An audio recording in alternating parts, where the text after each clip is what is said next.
उपचुनाव के नतीजे आ गए हैं और कुछ आने वाले हैं। हमारे साथ मनोज तिवारी हैं, बीजेपी के सांसद नेता। मनोज जी, उपचुनाव के नतीजे जो अब तक आ चुके हैं, क्या कहना है आपको? किस तरीके से आप इसको देख रहे हैं? बिहार की अगर बात करें तो बिहार में कोई बहुत वैसी बदलाव नहीं मिली, जिसके पास जो था वही है, मतलब यथास्थिति बनी रही, कोई परिवर्तन ऐसा देखने को नहीं मिल रहा। तो यथा स्थिति में तो बीजेपी बहुत आगे है ना। यथा स्थिति बने रहना ही एक बड़ा इशारा है। आप सोचिए, पिछली बार जनता दल यूनाइटेड, नीतीश जी की पार्टी और बीजेपी एक साथ लड़ी तो हम गोपालगंज जीते। अभी जनता दल चली गई, राष्ट्रीय जनता दल यूनाइटेड, नीतीश जी चले गए तेजस्वी यादव के साथ, तो भी हम गोपालगंज जीत गए। इसका मतलब क्या होता है कि जनता बीजेपी के साथ में है बिहार में। मोकामा सीट को आप किसी एक व्यक्ति की सीट कह नहीं सकते। वहाँ जो जीती हैं, वो लोग पहले से वहाँ, आप जानते ही हैं वहाँ का सब, मैं कुछ ज़्यादा विशेष बोलना नहीं चाहता। तो उसमें तो कोई, वो राष्ट्रीय जनता दल जदयू की परीक्षा तो गोपालगंज में थी कि बीजेपी फिर से जीतेगी कि नहीं, क्योंकि हमारे साथ लड़ने वाली जदयू निकल चुकी है। तो जदयू के निकलने का कोई फायदा ही नहीं हुआ। इसका मतलब कि बिहार की जनता बीजेपी के साथ है। मतलब जदयू के निकलने का कोई नुकसान नहीं हुआ, आप ये कहना चाहते हैं? कोई नुकसान नहीं होना तो बड़ा लाभ है, क्योंकि नुकसान तो होना चाहिए था। वो यही कहते हैं ना कि हम तुम्हारे साथ होते हैं इसलिए तुम जीत रहे थे। तो आप नीतीश कुमार को कोई मैसेज देना चाह रहे हैं इससे? हम नीतीश जी को बताना चाहते हैं कि नीतीश जी, आपका ये भ्रम सिर्फ भ्रम है कि आप रहेंगे तब बीजेपी जीतती है। आप नहीं हैं तो भी बीजेपी जीत गई। ये बिहार की जनता को हम धन्यवाद करते हैं। मैं अभी वही सीन दृश्य देख रहा था जब मैं गोपालगंज की नगरी धरती पे गया था। तो ये जो है, अरे अल्लाह, तो ये जो भी आया है, ये सब हम लोगों ने,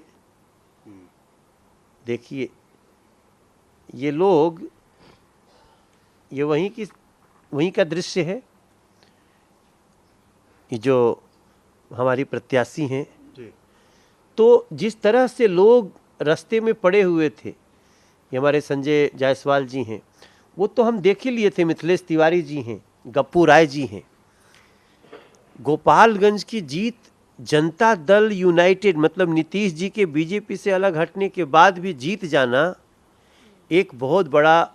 मोकामा भी जीत जाते तो और तगड़ा मैसेज मिलता नीतीश कुमार को। मोकामा तो हमारा पोलिंग एजेंट नहीं मिलता था पहले, तो भी हम, जितना वोट आया है वो सब भारतीय जनता पार्टी के लिए बहुत बड़ा एक सौगात है। देखिए, मोकामा में अनंत सिंह जी को सजा हुई, वो चुनाव नहीं लड़ सकते, तो उनकी पत्नी लड़ी। आप जानते हैं ऐसे समय में वो मोकामा की बात ही अलग है। लखीमपुर वाली जो सीट है उसको किस तरीके से देख रहे हैं आप लोग? यूपी में उत्तर प्रदेश की सीट जीतना मतलब योगी जी में, मोदी जी में विश्वास कायम है उत्तर प्रदेश का। लखीमपुर की जनता को बहुत बहुत धन्यवाद करता हूं मैं। ये जो उपचुनाव के नतीजे हैं, जैसे आप कह रहे हैं कि 6 में से लगभग सभी आप मतलब जीते हैं, तो जो आने वाले चुनाव हैं जहां आपके लगातार दौरे हो रहे हैं हिमाचल में, गुजरात में, उसको किस तरीके से देखते हैं? इसका क्या असर किसी तरीके का आपको दिखाई देता है? और हिमाचल में तो आप बहुत नज़दीक है, क्या स्थिति है? देखिए, हिमाचल, गुजरात, ये सब में जो जनता है वो पूर्णतया बीजेपी के साथ है। कैंडिडेट को लेकर के कहीं कहीं बातें होती रहती हैं चुनाव में, लेकिन बीजेपी के साथ है, नरेंद्र मोदी जी के साथ है।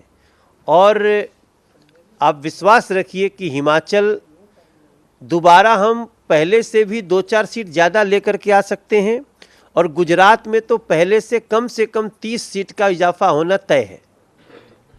बहुत बहुत धन्यवाद। तो मनोज तिवारी सीधे सीधे नीतीश कुमार पर इस तरह की बात कर रहे हैं कि उनके जाने से कोई भी नुकसान बीजेपी को नहीं हुआ, और ये एक संदेश देने की बात कर रहे हैं नीतीश कुमार को मनोज तिवारी, जो उपचुनाव के नतीजे आए हैं बिहार के, चाहे वो मोकामा हो या गोपालगंज के। कैमरामैन अमित राय के साथ प्रशांत देव, न्यूज़ 24 दिल्ली। नमस्कार, मैं हूं मानक गुप्ता। अगर आपको हमारा ये वीडियो पसंद आया हो तो इसे लाइक और शेयर जरूर करें और हाँ, हमें सब्सक्राइब और फॉलो करना ना भूलें ताकि आप देश और दुनिया की कोई खबर मिस ना करें। तो जुड़े रहिए हमारे साथ और देखते रहिए न्यूज़ 24।